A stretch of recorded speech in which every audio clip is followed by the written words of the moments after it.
Hello guys. तो आज की वीडियो में हम बात करेंगे ईवाई की। EY means Ernst and Young. ठीक है। तो इस कंपनी की बात करेंगे तो सिमिलरली हम पहले डिलॉयट जो कि बिग फोर में आती है उसका भी हम पूरा आपको पैटर्न और पूरा सिलेबस बता चुके हैं। आज हम बात करेंगे ईवाई की। तो जैसे कि मैं ईवाई की बात करूँ तो ईवाई में दो आती हैं। एक है ईवाई इंडिया, ठीक है, दो एंटिटी आती हैं, ईवाई इंडिया, और एक है ईवाई जीडीएस। ठीक है। तो आज जो हम बात कर रहे हैं वो किसकी कर रहे हैं? आज हम बात कर रहे हैं ईवाई जीडीएस की। ठीक है, इस वाले की बात कर रहे हैं, ईवाई इंडिया की हम बात नहीं कर रहे हैं। ठीक है। तो ईवाई जीडीएस की हम बात कर रहे हैं, तो ईवाई जीडीएस का हम पूरा प्रोसेस समझने वाले हैं, देखते हैं कि क्या क्या होता है। तो सबसे पहले मैं आपको बताना चाहता हूँ, इसमें आपके टोटल 3 राउंड होने वाले हैं। ठीक है, 3 राउंड आपके होंगे। अब 3 राउंड जब मैं बात करूँ तो सबसे पहला जो होता है वो कॉमनली एप्टीट्यूड राउंड ही होता है, वही होगा इसमें, जिससे हम रिटर्न राउंड कहते हैं। ठीक है, एप्टीट्यूड राउंड हो गया। सेकेंड राउंड होता है आपका इसमें टेक्निकल। ठीक है। तीसरा होता है इसमें एचआर। ठीक है। ठीक है, ये बात हमें समझ में आ गई। एलिजिबिलिटी, एलिजिबिलिटी देख लो। एलिजिबल कौन कौन होगा देखो। अब इसमें जो एलिजिबिलिटी की बात है ना, तो ईवाई जीडीएस एक काफ़ी ब्रॉड स्तर पे हायरिंग करती है। तो इसमें मैं कहूँगा कि बी टेक, ठीक है, बी टेक, एमसीए, ठीक है, बीसीए और बीएससी सारे आ जाते हैं। ठीक है। लेकिन पोस्टें डिफ़र कर जाती हैं। ठीक है, पोस्टें डिफ़र कर जाती हैं जब मैं बात करूँगा। लेकिन लगभग जो हायरिंग जो आपका जो इंटरव्यू का लेवल होगा वो लगभग ही सेम सा ही होगा, थोड़ा सा ऊपर नीचे हो जाता है। ठीक है।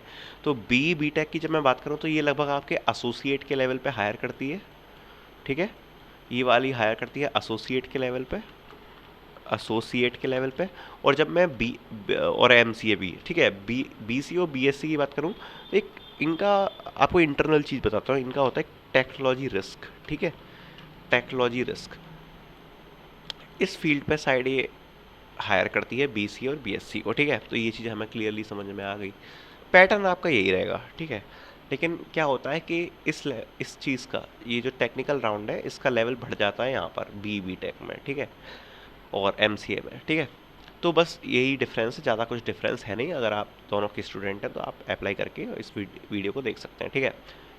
अगर मैं सबसे पहले एप्टीट्यूड टेस्ट को थोड़ा सा ब्रीफ करना चाहूँगा, वन बाय वन सारे राउंड को देखेंगे। तो हम सबसे पहले बात कर रहे हैं राउंड 1 की, जो है आपका एप्टीट्यूड।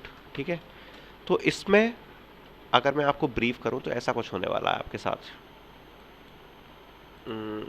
ठीक है।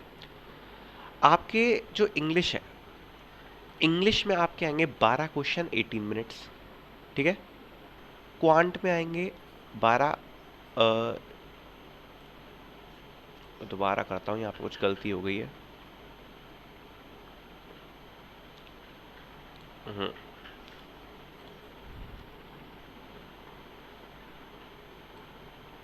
देखो। इंग्लिश में आएंगे 12 क्वेश्चन 18 मिनट्स, क्वांट में आएंगे 12 क्वेश्चन 12 मिनट्स, लॉजिकल में 12 question 12 minute, computer programming MCQ आएंगे 20 क्वेश्चन 20 मिनट, और सिचुएशनल स्ट्रेंथ आएगी 20 क्वेश्चन 20 मिनट। तो ऐसा कुछ आपका एप्टीट्यूड राउंड होने वाला है। ठीक है। तो अब इसके थोड़ा ब्रीफ में डिस्कस करते हैं। जो आपका इंग्लिश का लेवल आएगा वो आपका, मैं कहूँगा, इजी टू मीडियम आने वाला है। इजी टू मीडियम, ज़्यादा कुछ हार्ड नहीं आती है, इजीली आप कर पाओगे। क्वांट भी आपका इजी आएगा। ठीक है, इजी आता है। डिलॉयट के से अगर मैं इसकी तुलना करूं तो डिलॉयट का थोड़ा सा हार्ड ज़्यादा होता है, इसका थोड़ा इजी आता है। ठीक है, क्योंकि उसका भी मेन रीज़न है, ये दो पोर्शन इसमें ज़्यादा है। ठीक है। लॉजिकल भी आपकी इजी ही रहने वाली है, इंग्लिश आपकी बस इजी मीडियम तक जा सकती है। ठीक है। कंप्यूटर प्रोग्रामिंग और एमसीक्यू के आपको क्वेश्चन मिलेंगे, जिसमें आपको सी प्लस प्लस, जावा, एसक्यूएल और नेटवर्किंग ओएस के क्वेश्चन मिल सकते हैं। ठीक है। तो इसमें ये वाला जो सेक्शन है ये भी आपका, अगर आपके core subject basic knowledge clear है तो आप इसको क्रैक कर पाओगे। ठीक है। सिचुएशनल स्ट्रेंथ तो आपके ऊपर है, आपको काफ़ी सिचुएशन टाइप की दी जाएगी, उस पर आपसे कुछ पूछा जाएगा तो आपको टेक करना है। आपको समझ में आ ही गया होगा ये राउंड कैसा होने वाला है। ठीक है। तो ये आपका कुछ प्रोसीजर होने वाला है एप्टीट्यूड राउंड का। अगर मैं ओवरऑल बात करूँ तो ईवाई का जो एप्टीट्यूड राउंड होता है वो कंपैरेटिवली इजी होता है, मतलब इसका कट ऑफ इतना ज़्यादा हाई नहीं जाता। और उसका रीज़न शायद हो सकता है कि मैं ये कहूँ कि इसमें जो बीसीए बीएससी वाले बच्चे हैं, बीटेक वाले बच्चे हैं, वो सर्विस बेस्ड कंपनी में अप्लाई कर रहे हैं। तो मेन थोड़ी होता है कि उनका कंप्यूटर प्रोग्रामिंग इतनी अच्छी नहीं होती। अगर आप इस जगह पे स्ट्रांग हैं इन 20 क्वेश्चंस पे, क्योंकि ये 3 तो नॉर्मल सब कर लेते हैं।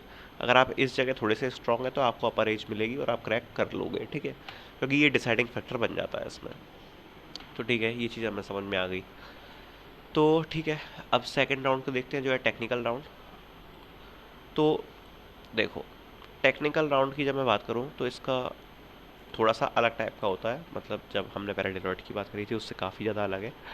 तो टेक्निकल राउंड में क्या था, इसमें कोई भी आपसे केस स्टडी टाइप का कोई क्वेश्चन नहीं पूछा जाने वाला, आपसे पजल्स पूछे जा सकते हैं, ठीक है। तो बी श्योर आप पजल्स पे क्लियर हों, जैसे कि वाटर जग पूछ लिया जाता है काफ़ी बार, ठीक है, एग्स का पूछ लिया जाता है। तो आप पजल्स आपको क्लियर हो तो ये बात अच्छी रहेगी, आपके लिए फेवर में जाएगी। दूसरी बात, गेस्टिमेट नहीं पूछा जाएगा, पजल्स पूछे जाएंगे और आपसे टेक्निकल क्वेश्चन काफ़ी पूछे जाएंगे, ठीक है। टेक्निकल क्वेश्चन में थोड़ा सा मैं ब्रीफ देना चाहूँगा। ये राउंड आपका लगभग 40 मिनट्स का चलता है। टेक्निकल क्वेश्चन पे आपसे देखो सी प्लस प्लस, आपने अगर जैसे लैंग्वेज अगर आपको पता है सी प्लस प्लस जावा आपने लिख रखी है, ऑब्वियसली आप लिखोगे ही सी प्लस प्लस जावा, या कोई भी आपने लैंग्वेज लिख रखी है। आपसे ऊप्स के धड़ाधड़ क्वेश्चन पूछे जाएंगे, छोटे छोटे काफ़ी सारे पूछे जाएंगे, ठीक है। ऊप्स के पूछे जाएंगे क्वेश्चन, आपसे हो सकता है कि नोट पैड पर स्क्रीन शेयर करवा कर आपसे बिल्कुल कोई छोटे छोटे से प्रोग्राम्स भी लिखवा लिए जाए, ठीक है। आप एक्सपेक्ट कर सकते हो कि आपसे लगभग जो डेफिनेशन वाले थियोरेटिकल क्वेश्चन होते हैं, आप एक्सपेक्ट कर सकते हो कि आपसे 10 से 15 क्वेश्चन पूछे जा सकते हैं, मतलब काफ़ी आपसे धड़ाधड़ छोटे छोटे क्वेश्चन टेक के पूछे जाने वाले हैं, तो ये आप एक्सपेक्ट कर सकते हो। तो ये चीज़ हमसे क्लियर हो गई, ठीक है। दूसरी चीज़, आपसे टेक्निकल राउंड की मैं बात कर रहा हूँ, टेक्निकल राउंड में ही बात कर रहा हूँ मैं। आपसे DBMS के क्वेश्चन बिल्कुल पूछे जाएंगे, मतलब काफ़ी ज़्यादा चांसेस है आपसे SQL की क्वेरीज लिखवाई जा सकती हैं, ठीक है, या फिर थोड़ी बहुत कोई डेफिनेशन पूछी जा सकती है। ऑपरेटिंग सिस्टम के चांस 50% है, इसकी कभी कभार बेसिक डेफिनेशन, ठीक है, what is Linux, what is kernel, ठीक है, ये सब पूछा जा सकता है आपसे। और पेजिंग, मतलब बेसिक डेफिनेशन वगैरह, ठीक है, ज़्यादा कुछ डेप्थ में नहीं जाएगा, बिल्कुल थोड़ी सी अगर आपको नॉलेज है, आपने 2 दिन में प्रिपेयर कर सकते हो, इतना आपसे पूछा जा सकता है। नेटवर्किंग वगैरह वगैरह आपसे नहीं पूछी जाती। तीसरी चीज़, टेक्निकल राउंड में आपसे प्रोजेक्ट्स के बारे में डिस्कशन होगा, ठीक है, होगा। अब डिस्कशन कैसा होगा, आपने जो रेज्यूम में प्रोजेक्ट लिखे हैं, अगर सपोज आपने कोई प्रोजेक्ट बनाया है जावा में, ठीक है, अगर आपने उसमें मान लिया ऊप्स नहीं अप्लाई किया, ठीक है, आपने नॉर्मल प्रोजेक्ट बनाया, तो आपसे एक क्लास डिजाइन करने को कहा जा सकता है, जो आपकी प्रोजेक्ट थी उसकी क्लास आप डिजाइन करके दिखा दीजिए, ठीक है। और मतलब ऊप्स में इम्प्लीमेंटेशन आपसे पूछा जा सकता है, आप कैसे कर सकते हो चीज़ों का, ठीक है। और ये सब आपसे पूछा जा सकता है प्रोजेक्ट्स के बारे में। तो यही कुछ आपका टेक्निकल राउंड होने वाला है, मतलब इसमें आपसे टेक्निकल क्वेश्चंस ही ज़्यादा पूछे जाएंगे, पजल्स पूछे जा सकते हैं, और ऐसा ही कुछ चलता है। प्रोजेक्ट्स के बारे में डिस्कशन होगा, इतना हार्ड नहीं होगा, मतलब मैं ये कहूँगा कि आपको चीज़ें सारी पढ़नी पड़ेंगी, लेकिन थ्रोटिकल वाली चीज़ें, ठीक है, ज़्यादा डेप्थ में नहीं पूछा जाएगा। ऊपर ऊपर से एक एक लाइन वाली डेफिनेशंस वाली चीज़ हो जाती है आपसे, ये सब आपसे पूछा जाएगा, ठीक है। HR राउंड, अगर आपने टेक्निकल निकाल दिया तो आपको 5 मिनट का कॉल आता है एक HR का। तो अगर आपने टेक्निकल क्लियर कर लिया तो आप समझ सकते हो कि आपका सिलेक्शन हो गया, ठीक है। HR राउंड में कोई बाहर नहीं होता, जनरल आपसे डिस्कशन किया जाएगा, थोड़ा बहुत बिहेवियल क्वेश्चन एक आध दो पूछे जा सकते हैं, और मतलब कुछ ज़्यादा कुछ खास होता नहीं है। HR आपका जो राउंड होता है वो कुछ ऐसा ही होता है। तो ये पूरी प्रोसेस है EY GDS की, तो आई होप आपको समझ में आई होगी और आपको हेल्पफुल लगी होगी। तो अगर आपको कुछ डाउट्स वगैरह हो तो आप कमेंट सेक्शन में पूछ सकते हैं।